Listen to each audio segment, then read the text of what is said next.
Hi there. So maybe you have an idea of something that you would like to write about, or maybe make a presentation about, make a speech about, or make a video, something audiovisual. Mungkin Anda ada suatu ide untuk suatu tulisan, untuk suatu presentasi, speech, atau pidato, ataupun audiovisual. When we want to present whatever it is that we want to present, either in writing or in presentation, you have to think of this as a Venn diagram.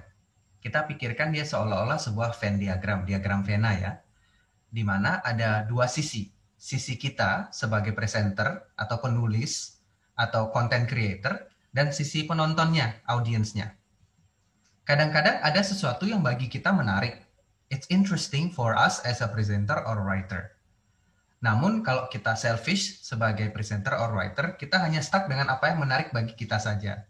Sebenarnya kita harus pikirkan juga sesuatu apakah itu menarik bagi audiens. Kadang-kadang sebagai audiens kita juga berpikir kok nggak ada yang bikin konten yang saya inginkan ya. Nah, disinilah kita harus cari tengah-tengahnya teman-teman. We have to find the spot. X marks the spot. This is the sweet spot of how your content should be. Ini adalah suatu posisi pas bahwa sesuatu yang kita sampaikan atau presentasikan atau tulis itu memang menarik bagi kita. Jadi ada passionnya, ada ya masuk di sana. Dan itu juga menarik bagi audiens kita. Bagaimana caranya kita mengorganisasikan ide sehingga bisa menjadi lebih menarik dan kita lebih passionate dalam menyampaikannya. That's our topic for today. How to organize your ideas, whether in writing, presentation, and audiovisual forms. Bagaimana caranya kita mengorganisasikan ide, baik dalam bentuk tulisan, presentasi, maupun audiovisual. Mungkin Anda perlu bikin blog, atau sedang ingin membuat suatu video YouTube, atau ingin membuat suatu artikel, press release, dan lain sebagainya. Saya berharap apa yang saya paparkan di sini bisa membantu Anda. Let's begin with the outline.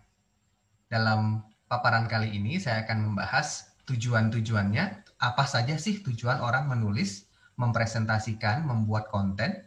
Kemudian bagaimana cara-caranya mengorganisasi. Ada beberapa organization styles and types of organizations. Juga ada structure, bagaimana kita menstruktur segala sesuatu. Dan yang terakhir POV, or point of view. Ini basic banget dulu ya. Baru nanti kemudian kita bisa kembangkan ini menjadi bentuk-bentuknya yang lainnya. Let's begin. First, the purpose. In general, there are three purposes of why people speak, or write, or make content. Ada 3 tujuan dalam mempresentasikan sesuatu, menyampaikan sesuatu kepada khalayak ramai, baik melalui tulisan, melalui lisan, maupun audiovisual. Yang pertama adalah informatif sifatnya. Sifatnya memberikan informasi, seperti yang saya sampaikan sekarang ini. Seorang guru mengajar itu biasanya sifatnya memberikan informasi. Tidak membuat satu judgment, tapi memberikan informasi atau knowledge yang kita sharingkan. Kadang-kadang juga skill juga bisa masuk di sana. Nah, tujuan yang kedua lebih tinggi tingkatnya yaitu argumentatif. Sifatnya membuat judgment that my point of view is actually superior to your point of view. Point of view saya, sisi pandang saya, perspektif saya itu lebih benar atau lebih baik daripada yang lawannya. Sehingga kita perlu mengargumentasikan hal tersebut. Kita perlu defend atau membela point of view kita. Yang ketiga tingkatannya lebih tinggi lagi yaitu mempersuasi. Bagaimana kita mengajak orang untuk melakukan sesuatu aksi, baik itu membeli suatu barang yang kita tawarkan, atau misalnya memilih mereka sebagai kandidat dalam sebuah pemilu, memotivasi orang, dan lain sebagainya. Hal pertama yang Anda perlu tentukan ketika kita ingin membuat suatu tulisan atau presentasi adalah menentukan dulu tujuannya, tingkatan tujuan dari apa yang kita akan lakukan ini sampai di mana sih? Apakah hanya sebatas memberikan informasi? Ataukah mengargumentasikan bahwa apa yang kita punya lebih baik daripada yang lainnya? Ataukah mengajak seseorang untuk beli suatu barang kita? Atau mengajak mereka untuk tinggal menginap di hotel kita atau villa kita? Atau menggunakan jasa yang kita tawarkan? We have to define this. Next, the organization. There are many different ways to organize an idea. Ada banyak cara mengorganisasi ide. Ini ada 6 ya di antaranya. Let's go through it one by one. The first one is chronological or sequential. Yang pertama namanya kronologis atau sequential. Chrono itu artinya waktu. Sequence artinya urutan. Jadi ini adalah sesuatu yang kita jabarkan berdasarkan urutan waktu. Misalnya ketika kita menceritakan biografi seseorang, mungkin kita mulai dari ketika mereka masih muda, terus karirnya, jenjang karirnya sampai puncak karirnya, dan kalau mereka sudah meninggal sampai akhir hidup mereka.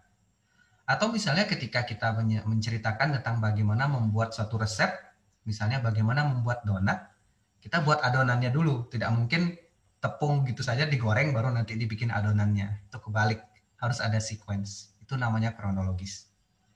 Jenis yang kedua namanya kategorikal atau topikal. Di sini kita membahas sesuatu per topik.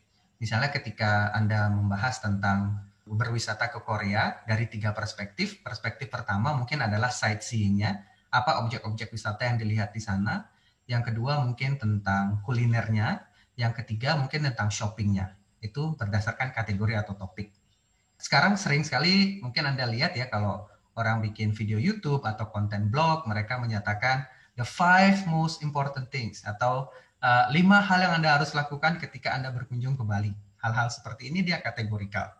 Suatu petanda khasnya adalah ketika kita menggunakan ini, yaitu kita bahas satu kategori atau topik sampai selesai, baru kita move on ke topik lainnya, dan seterusnya dan seterusnya.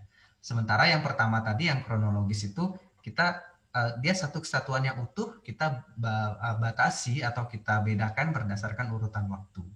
Misalnya ketika orang membuat blog atau vlog, mereka bercerita secara sekuensial, mungkin ada 5 hari mereka di Korea, apa-apa saja yang mereka lakukan first day, second day, and third day, and so on. Sedangkan kalau kategori mereka membahas berdasarkan kategori-kategori tadi. Nah, kalau spasial, ini berdasarkan kata space atau ruang, kita bisa membahas mungkin berdasarkan tempat atau suatu ruangan ya. Misalnya ketika kalian membahas tentang suatu hotel, baik itu membuat videonya atau membahasnya dalam bentuk blog, kita bisa bahas dulu dari eksteriornya, lobbynya, kemudian public area mereka. Baru kita masuk lagi ke dalam, mungkin kita mulai bahas tentang amenitiesnya di dalam kamar dan lain sebagainya. Jadi jelas pembagiannya space.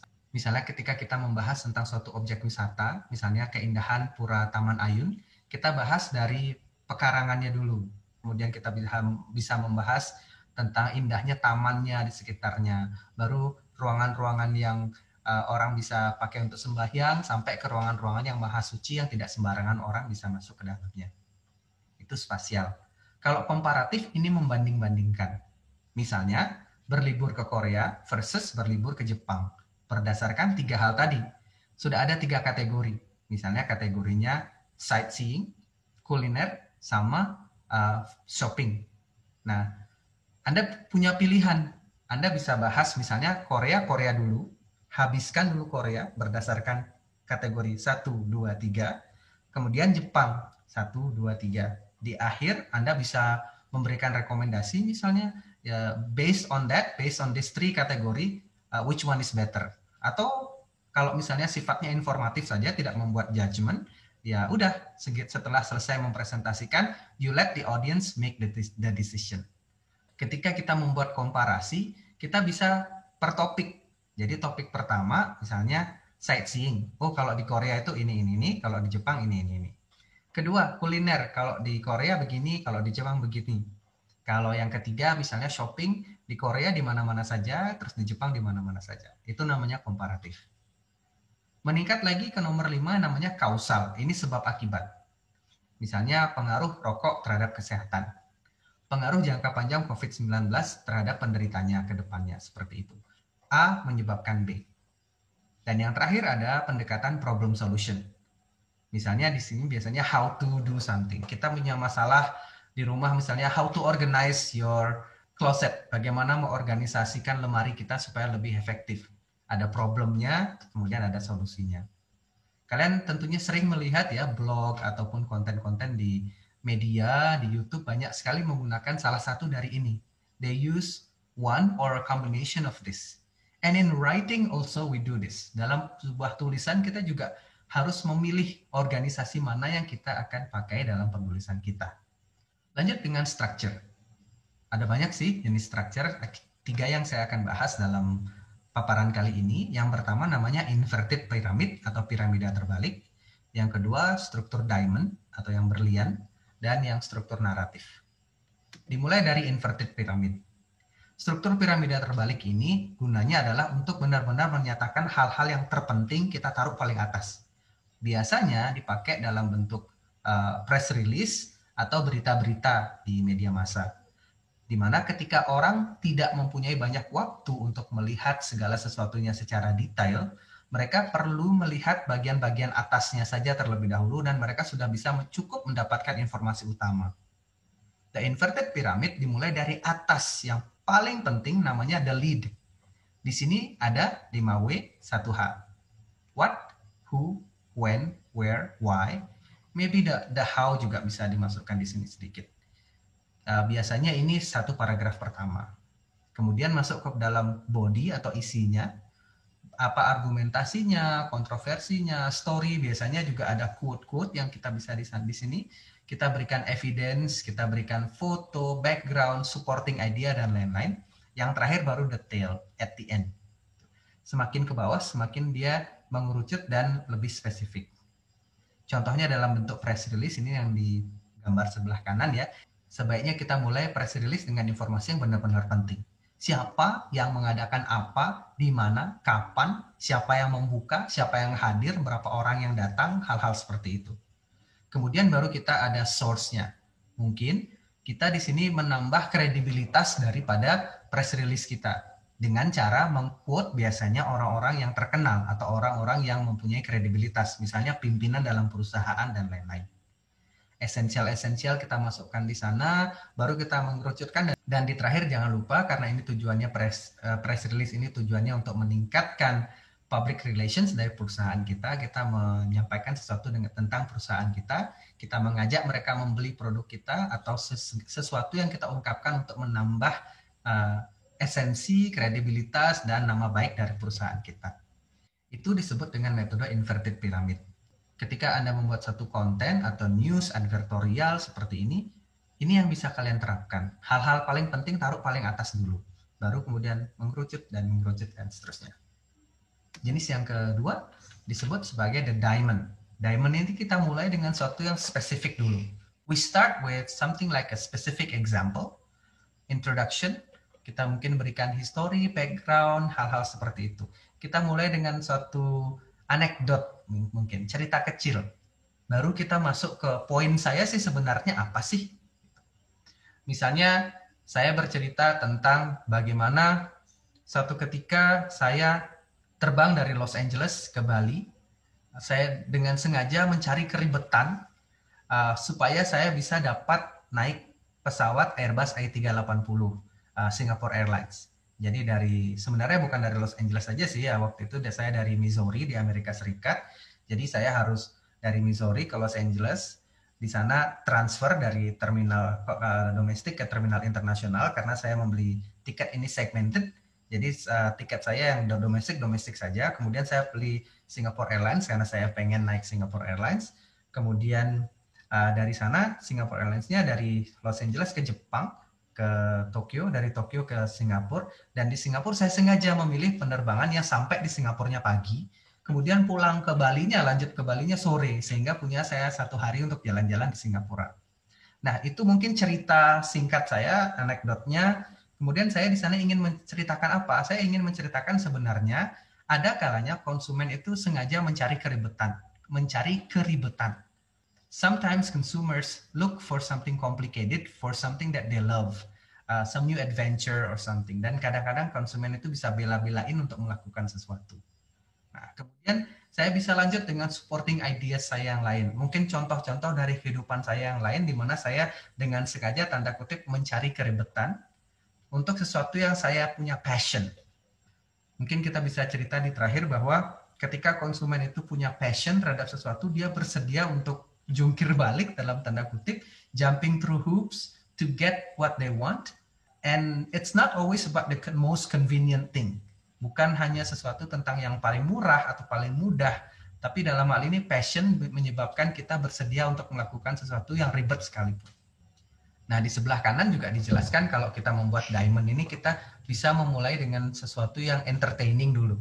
Kita memulai paparan kita dengan suatu contoh yang menarik, yang bisa menghibur orang. Kita kasih detail secara elaboratif seperti saya sampaikan tadi ya. Saya ceritakan bagaimana saya harus terbang dari Kansas City, Missouri, ke Los Angeles, ke Tokyo, ke Singapura. Itu membutuhkan waktu yang sangat lama dan sangat ribet, tapi saya ingin supaya ini menjadi suatu experience bagi saya. Bisa kita cari yang namanya suspense, atau orang ini kita buat penasaran. Kita ajak mereka seolah-olah menjalani apa itu pengalaman kita juga. Baru kemudian kita cerita. The main story di sini sebenarnya adalah bagaimana konsumen itu kalau mereka passion, mereka akan bersedia untuk melakukan sesuatu yang lebih. Mereka bersedia untuk meluangkan waktu mereka untuk bisa mendapatkan sesuatu yang mereka inginkan. Nah, baru kemudian kita cari conclusion-nya apa. Mungkin ditambah dengan cerita-cerita yang lain seperti saya sampaikan tadi. Ini juga suatu gaya yang bagus sekali, cuman biasanya ini memerlukan lebih banyak space. Kalau tadi misalnya kalau di inverted pyramid kalian bisa menulis sesuatu dalam 300 sampai 500 kata, karena dalam diamond ada cerita, ini mungkin memerlukan there more words in your assignments or in your writing or in your video. There will be more minutes as opposed to the one before. Nah, yang ketiga, naratif. Ini hampir mirip seperti orang menulis novel. Di sini kita mulai dengan suatu introduction. Jadi kita cerita tentang tokoh kita. Misalnya dalam hal ini kalian menceritakan tentang perjalanan kalian berwisata atau kemana. Kemudian ada action. Dari action ini ada climax. Ada sesuatu yang benar-benar ada kejadian yang menjadi titik puncak. Kemudian ada falling action dan ada resolusi. Nah, contohnya di sini I will just read you through this. It was early in the morning when I finally reached the train station. It is the only means to get to my school faster and easier. I was standing inside the train, and so on. Then rising action. While the train is on the way through each station, I notice that it travels slower than the usual. That's the time I thought there might be something wrong. Wah, ada sesuatu yang salah nih. Itu mulai ada sesuatu yang janggal ya. Ini bisa dielaborasi kemudian.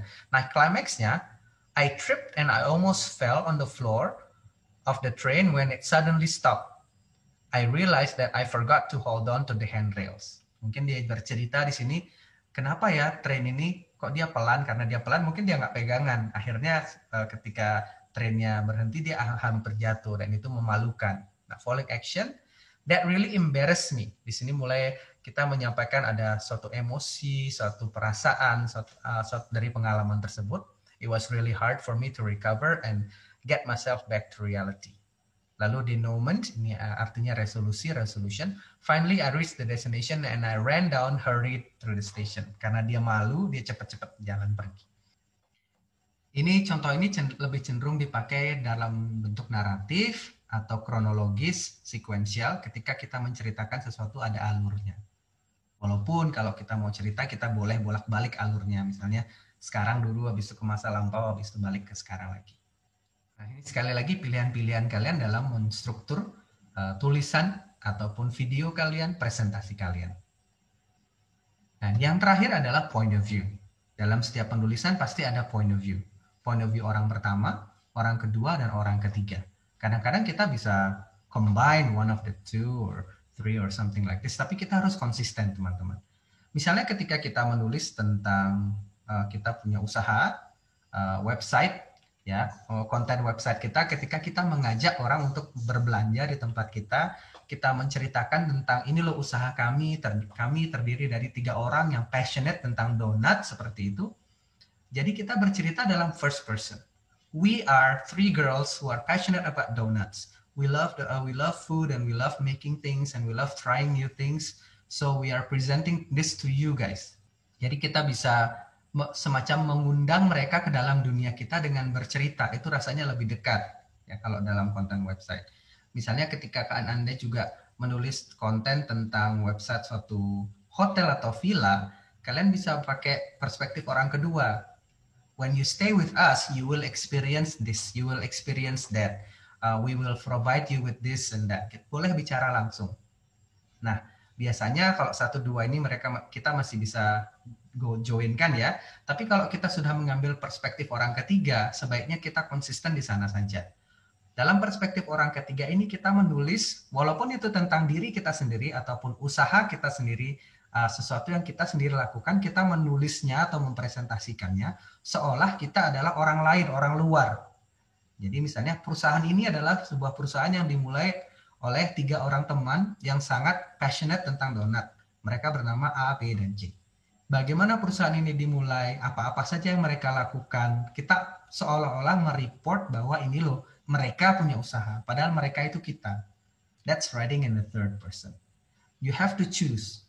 Kalau misalnya first sama second person ini biasanya bisa kita anggap mereka satu kesatuan ya. Nah, third antara ini first second dan yang third ini kalian harus tentukan which perspective that you would like to do, to use, and choose it, and stick with it, be consistent with it. Kalau kalian menulis press release itu harus dalam bentuk orang ketiga. When you're writing a press release, it's usually in the third person. You make it seem as if somebody else is writing this for you. Ini kaitannya dengan seberapa dekat kalian sebagai penulis, pencipta konten dengan audiensnya. Ketika kita menceritakan tentang orang lain, that means you detach yourself. Kita melepaskan diri kita dari cerita tersebut. Namun ketika kalian mengambil perspektif orang pertama kedua, kita mendekatkan diri, you attach yourself. So the difference is between attaching and detaching. All right, so those are the 4 things that I discussed today: the purpose, the organization, the structure, and the points of view when you are about to write or present something, or maybe make a content about it. I hope you've learned something from it. Thank you. Stay inspired, be inspiring.